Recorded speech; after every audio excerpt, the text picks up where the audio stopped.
You don't lose respect in one dramatic moment. You lose it quietly, invisibly. Every time you feel that tightening in your chest and say nothing. Every time someone crosses a line and you convince yourself it's not worth it. And deep down, be honest, you always know when it happens. Most people live their entire lives trading their self-respect for temporary peace. They swallow the comment. They tolerate the tone. They over-explain, over-apologize, and laugh at remarks that sting far more than they admit. Not because they are weak, but because they were taught that being agreeable is the same as being respected. So they hope that patience will be rewarded, that kindness will be noticed, that silence will somehow earn dignity. It never does. The ancient Stoics understood a hard truth that modern life keeps trying to hide. Respect is not given to those who endure everything. It is given to those who are calm, grounded, and unmistakably clear about where they stand. Not loud, not aggressive, unshakable. When you know your worth, you don't need to defend it. You embody it. In today's lesson from Stoic Sage Academy, you'll learn 7 timeless Stoic strategies to deal with anyone who disrespects you, without anger, without guilt, and without becoming someone you're not. If you're tired of shrinking yourself to keep others comfortable, if you're done paying for peace with your self-respect, stay with me. This may be the most important Stoic lesson you hear this week. 1. The unspoken line, mastering the silent stare. When someone disrespects you, their true objective is rarely the insult itself. The real aim is extraction. They want a reaction, any reaction. Confusion, defensiveness, irritation, a crack in your composure. Because the instant your emotions surface, the balance of power shifts. They control the tempo, the atmosphere, the emotional direction of the moment. And that is precisely why the silent stare is one of the most potent Stoic responses available to you. The silent stare denies them what they came to collect. Picture this clearly. You're speaking in a meeting, explaining a point with clarity. When someone cuts you off mid-sentence, their tone isn't curious, it's dismissive, slightly condescending, designed to signal superiority. Most people react instinctively. They rush to reclaim the floor, talk faster, raise their voice slightly, or over-clarify their point as if their value is suddenly on trial. The Stoic does none of that. You stop speaking. You pause, not abruptly, not theatrically. You lift your eyes slowly and meet theirs. Your face remains neutral. No irritation, no sarcasm, no forced calm, just presence. You hold their gaze for a few seconds longer than social comfort allows. And in that space, quiet, unfilled, unmistakable, something shifts. They feel it. The confidence they tried to project falters. The momentum they thought they seized dissolves. The attention in the room subtly reorients. They intended to put you on the spot, but now they are the one being silently examined. Their behavior stands exposed, without accusation, without commentary, without escalation. This works because the silent stare reverses the evaluation. Instead of you being assessed, they are, and humans are deeply sensitive to being observed. It triggers ancient social instincts tied to hierarchy, dominance, and self-correction. A disrespectful person expects resistance or submission. They expect an argument, a retreat, or an explanation. They do not expect stillness, and stillness unsettles them. From a Stoic standpoint, this is emotional mastery in motion. Marcus Aurelius reminded himself daily that other people's actions are external events and therefore not worthy of disturbing the inner citadel of the mind. The silent stare is that philosophy embodied. You refuse to be dragged into their emotional turbulence. You remain anchored in reason, dignity, and self-command. You are not suppressing emotion, you are transcending it. To execute this with precision, timing matters. The moment the disrespect appears, an interruption, a mocking comment, a dismissive gesture, you pause. Let silence enter before emotion does. Then eye contact, direct, steady, relaxed, not confrontational, not submissive, simply grounded. Maintain your posture, don't fidget, don't rush. Let your stillness speak, and it will. Without saying a word, you establish a boundary. You communicate that you will not be spoken over, minimized, or baited. More importantly, you demonstrate how you expect to be treated moving forward. This is not intimidation. It is self-respect expressed through composure. No noise, no force, just authority. The silent stare is not absence. It is presence sharpened to a point. And once you master it, people who rely on disrespect as leverage will hesitate because they can no longer move you. 2. When nothing is the answer, the power of deliberate silence. There is a certain type of person who thrives on provocation. They poke, they jab, they drop subtle insults or passive-aggressive remarks, not to communicate, but to provoke. To them, your emotional reaction is the prize. It confirms influence, it provides entertainment, it inflates their sense of importance. That is why silence, chosen consciously and executed correctly, is one of the most devastating Stoic responses you can offer them. Silence is not weakness. Silence is removal. It dismantles the entire reward system behind disrespect. If someone insults you and you explode, they win. If they mock you and you scramble to defend your worth, they win again. If they provoke you and you explain yourself endlessly, they still win. But when they throw their bait into the water and nothing bites, no words, no visible emotion, no shift in your energy, the game collapses instantly. They cannot feed on what you refuse to provide. Imagine a family gathering. A relative makes a pointed comment aimed squarely at you, something wrapped in a smile but laced with contempt. Most people feel the urge to respond immediately, to clarify, to defend, to justify their life choices. The Stoic does something else entirely. You hear the words, you acknowledge them internally, and then you do nothing. You maintain a neutral expression. You blink once. You return to your meal, or your conversation, or your glass of water. Your peace remains intact. The insult hangs in the air, unsupported, exposed. Now observe what happens. The discomfort spreads, but not from you. It radiates outward from the person who spoke. The table feels the awkwardness because the insult was never answered. Your silence forces everyone present to confront the remark without the cushion of your reaction. And suddenly, the disrespectful person stands alone with their own bitterness on display. This is the psychological force of silence. Humans are conditioned for exchange. We expect verbal ping-pong, emotional back and forth. When you interrupt that pattern with calm non-response, you disrupt their script.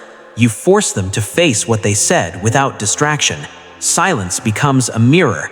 From a Stoic lens, this is self-command at its highest level. Epictetus was clear. You are not obligated to respond to every provocation, especially when responding costs you your inner stability. Silence is a declaration. It says, my peace is non-negotiable. My energy is not public property. But there is a crucial distinction here. Silence must be grounded, not collapsed. Done poorly, it can look like fear. Done correctly, it radiates strength. Your posture remains open, your face relaxed, your breath slow and steady.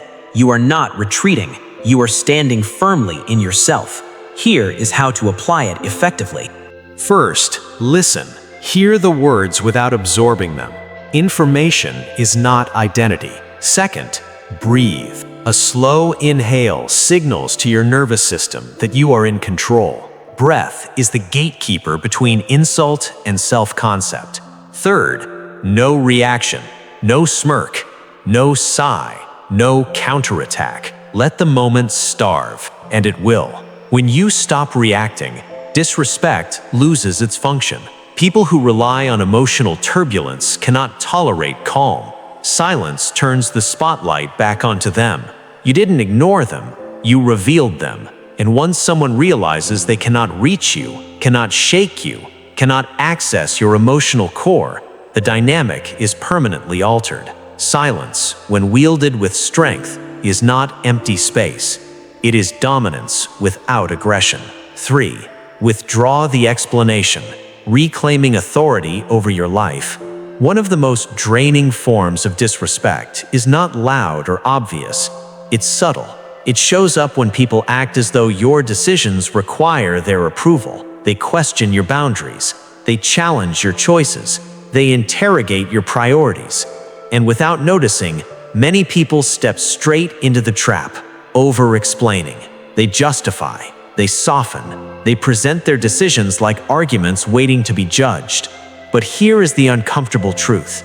The more you explain yourself, the more you train people to believe they have authority over your life. Over-explaining often comes from fear of being misunderstood, fear of disappointing others, fear of conflict. Stoicism dismantles this impulse at its root. You are accountable for your actions. You are not responsible for other people's comfort with them. When you keep explaining, you quietly hand over your self-worth. You move from being the author of your life to the defendant in someone else's court. And once you accept that role, the questioning never stops. Consider a simple scenario. You choose to spend a weekend alone to recharge. Someone responds, "Why aren't you coming? That's strange." The insecure response rushes in with reasons: fatigue, stress, reassurances, apologies. The Stoic response is different. "That's what I've decided," and silence carries the rest. No apology, no emotional cushioning, no attempt to manage their reaction. Or imagine declining a request that violates your boundaries. Extra work, a loan, a favor you don't have the capacity to give. They push back.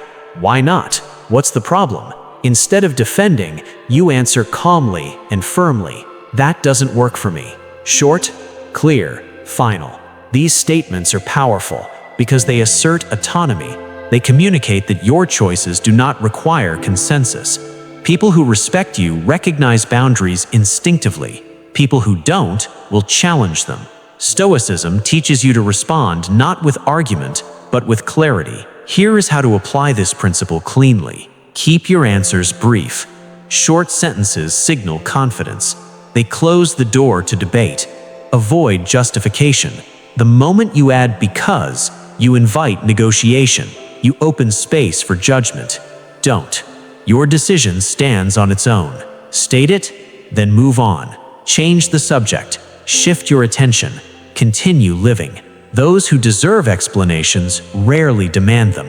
Those who demand explanations are rarely satisfied by them. That is why over-explaining is a losing game. It drains your energy, weakens your position, and grants influence where none should exist. The Stoic path is simpler. Decide, declare, proceed. The less you explain your life, the more authority you reclaim over it. And the moment you stop treating your choices as public property is the moment genuine self-respect takes root. 4. Regulate access. The Stoic art of strategic distance. There comes a moment in every relationship, whether with friends, colleagues, or even family, when a quiet realization settles in. Respect is not only measured by words, it is measured by impact. How someone leaves you feeling after an interaction matters. Some people energize you, others subtly drain you. Some repeatedly cross your boundaries, then act confused when tension finally surfaces. The Stoic response is not to argue, chase understanding, or demand change. It is far more controlled than that. The Stoic response is distance, created calmly, intentionally, and without apology. Distance is one of the most misunderstood forms of self-respect. It is not punishment. It is not revenge. It is protection. When someone consistently shows you that they cannot engage with basic dignity, the strongest move is not confrontation. It is access control. You limit their reach into your emotional world, your time, and your mental space. You stop giving unrestricted entry to someone who has proven careless with it. And you don't announce it. You don't write a speech. You don't explain your reasons. You simply adjust the level of closeness to match the level of respect being offered.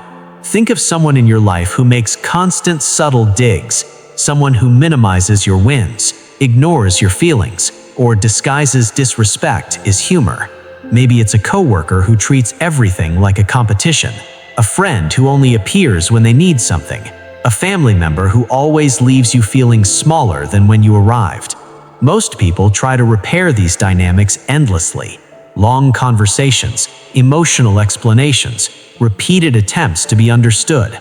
But a Stoic knows a hard truth. You cannot control another person's character, only your proximity to it.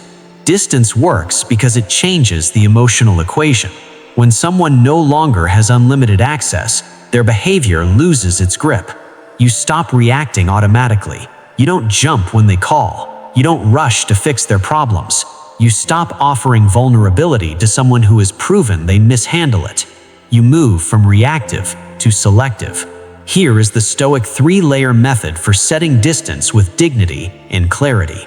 Layer 1. Reduce frequency. You don't cut them off. You simply engage less. Fewer replies, slower responses, shorter interactions. This creates breathing room, space to observe the relationship without emotional fog. Layer 2. Reduce depth. Distance isn't only about time, it's about intimacy. You stop sharing personal struggles, private plans, or emotional details with someone who has shown they can't be trusted with them. You remain polite but not exposed, social but not personal. Layer 3. Reduce access. This is the deepest boundary. They no longer have automatic entry into your schedule, your thoughts, or your emotional world. You decide when and how interactions occur. Attention becomes earned, not assumed. This approach is powerful because it avoids drama entirely. You don't declare, "I'm distancing myself." You simply change your availability. Stoic distance is quiet, consistent, and purposeful. And when it's time to step away more fully, you do so without hostility. No scenes, no speeches, no emotional exits. Just a calm closing of the door. Firm, respectful, self-honoring. Because you cannot force respect, but you can always choose how close disrespect is allowed to stand. 5. Control the gap. The Stoic pause and reply method. Disrespect rarely arrives slowly. It's usually sharp, a sarcastic remark, a public jab, a cutting tone. And before your mind can process it, your body reacts, heart racing, jaw tightening, words rushing forward. This is where most people lose control, not because the disrespect wasn't real, but because the response was automatic. The Stoic pause and reply method exists to protect you from that mistake. In Stoic philosophy, the space between stimulus and response is sacred. That brief pause is where your freedom lives. Skip it, and emotion takes the wheel. Protect it, and reason governs the moment. Instant reactions belong to the ego. Deliberate replies belong to discipline. Here's how it plays out in real life. You're in a group setting. Someone takes a shot at you. Wow, you finally did something right for once. Laughter flickers. Tension rises. Most people fire back instantly, challenging the comment, escalating the moment, feeding the chaos. The Stoic does something else. Step 1. Pause for 2 to 3 seconds. You hear the remark, you feel the sting, but you don't answer immediately. You breathe. You let the first emotional surge pass without acting on it. Those seconds feel uncomfortable, but they are the moment you reclaim control. Step 2. Reframe internally. Ask one question. What response protects my dignity, not my ego? That question shifts everything. You recognize the comment for what it is, an attempt to provoke, to look clever, to feel superior. Once named, it loses power. Their words reflect their state, not your worth. Step 3.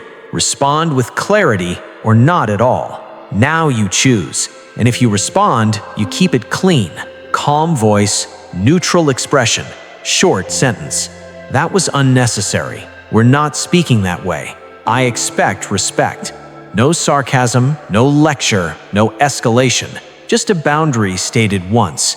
This method keeps you grounded while still standing firm. You're not letting disrespect slide. You're handling it with precision. People feel the difference. They sense deliberateness. They see someone who cannot be easily rattled. From a Stoic perspective, this is emotional alchemy. What could have turned into chaos becomes quiet authority because you chose your response instead of surrendering to your reaction. 6. Occupy your space, the discipline of not shrinking. When disrespect strikes, many people collapse inward without realizing it. Shoulders round, voice softens, apologies appear unearned, hands fidget, eyes drift away. The body retreats in hopes of diffusing the moment. But shrinking yourself never earns respect, it erodes it. People do not respect what withdraws, they respect what remains grounded. Stoicism teaches that posture is not cosmetic, it is communicative. Your body speaks before your words ever arrive. If you shrink, you signal insecurity. If you hold your position, you signal self-worth. Dignity is expressed physically through steadiness, presence, and the refusal to abandon your space. Think back to a moment when someone spoke sharply to you or mocked you publicly. That tightening in your stomach, the urge to look down, the reflex to explain or soften your voice. Now imagine responding differently. You remain upright, shoulders relaxed but open, breathing slow, eyes steady. No aggression, no puffing up. You simply stay rooted. That alone shifts the dynamic. People instinctively adjust their tone when they sense someone who refuses to diminish. Your steadiness creates quiet gravity. It pulls the interaction back toward respect without you demanding it. Here's how to embody this clearly. Posture: upright, shoulders back, chest open, chin level. Not intimidating, stable. Tone: calm and firm. Not rushed, not sharp. Control communicates authority. Boundary statement: one clean line if needed. I don't speak that way, and I expect the same. I don't communicate that way. No justification, no pleading, just a statement of standard. Holding your position isn't dominance, it's dignity. It's the refusal to make yourself small to make someone else comfortable. In the moment you stop shrinking is the moment you stop teaching people that you can be reduced. 7. Reclaim your energy. The Stoic exit strategy. There comes a point when every lesson has been delivered, every sign ignored, and every attempt at mutual respect exhausted. In that moment, the most powerful choice is not louder confrontation or endless explanation. It is withdrawal. This is the Stoic endgame, the ability to remove your energy entirely from people who repeatedly prove unworthy of your energy. Stoicism calls this detachment, but not the bitter kind. It is calm recognition. You cannot grow where you are constantly diminished. You cannot thrive in dynamics fueled by envy, resentment, or chronic disrespect. Think of the coworker who undermines your success, the friend threatened by your growth, the relative who never misses a chance to belittle you. These are not battles to fight. They are environments to outgrow. The Stoic exit unfolds in 3 deliberate moves. First, stop feeding the connection. No emotional responses, no justifications, no chasing closure. You stop participating in a pattern designed to drain you. When emotional fuel disappears, the dynamic collapses. Second, redirect your focus. Your attention returns to what strengthens you: your discipline, goals, peace, and aligned relationships. Their opinions fade because your life is no longer shaped around their reactions. Third, upgrade your circle. Distance creates space, and space makes room for better connections. People who respect rather than compete, who support rather than resent. Walking away is not cruelty, it is intention. Withdrawing your energy is not dramatic, it is decisive. A quiet shift from needing to be understood to choosing inner peace. And the moment you stop pouring into those who drain you is the moment you fully reclaim your life. You've just walked through 7 disciplined Stoic responses to disrespect, each one designed not to change other people, but to restore command over yourself. From the quiet authority of the silent stare to the strength of silence itself. From releasing the need to explain your life to setting distance with intention. From pausing before you reply to holding your physical and emotional ground. And finally, to the ultimate act of self-respect, withdrawing your energy from those who consistently fail to value it. Together, These are not tactics for winning arguments. They are principles for winning yourself back. Stoicism has always taught a single, unshakable truth. You are not responsible for the character of others, but you are fully responsible for the state of your own mind. You cannot control who disrespects you, but you can control whether that disrespect enters your inner world, and that is where real power lives. Don't try to apply everything at once. Choose one or two of these principles and test them in real life. Watch what happens when you stop reacting automatically. Notice the shift when you protect your peace instead of defending your ego. The change is subtle at first, but it is unmistakable. You'll feel it in your posture, your voice, your calm. Others will feel it too. Thank you for choosing to invest this time in your mind, your discipline, and your character. Growth is never accidental. It is always a decision. And here at Stoic Sage Academy, that decision is what we practice together, one lesson at a time. If this message resonated with you, support the channel by liking the video, sharing your thoughts in the comments, and subscribing for future lessons. I'll see you in the next one. Until then, stay steady, stay grounded, and guard your inner citadel.